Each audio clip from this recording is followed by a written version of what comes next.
আমি কোথায়? না হাঁটতেছি, না দৌড়াচ্ছি, তবু হাঁপাচ্ছি। জীবনের এ কোন অধ্যায় আটকে গেলাম আমি? ভবিষ্যৎ কি নিয়ে আসবে তাও আমার অজানা। শুধু একটু জানি আমি খুব ক্লান্ত এই জীবন যুদ্ধে, এই প্রতিদিনের লড়াইয়ে হাঁপিয়ে যাচ্ছি। কখনো নীরবতা এসে ভর করে মনে, কখনো ক্লান্তি, কখনো অভিমান কিংবা অভিযোগ। জীবনের কোন অধ্যায়ে আছি তা বুঝে উঠতে পারছি না। নিজেকে খুঁজে পাই না, যেন কোথায় হারিয়ে গেছি। জীবনে কোনো এক ধাপে, কোনো এক ভুল সময়ে হারাতে হারাতে অনেক কিছুই হারিয়ে ফেললাম।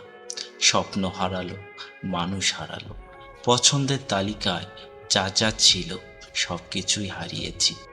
সময় পার হতে না হতে মানিয়ে নিতে শিখলাম। বাদ দিতে দিতে আজ নিজেই বাতিলের খাতায় যুক্ত হলাম। আমি খুব বাজেভাবে হেরে গেছি। এটাই কি আমার নিয়তি ছিল? আমি কি শুধুই এইসব কষ্টের যোগ্য?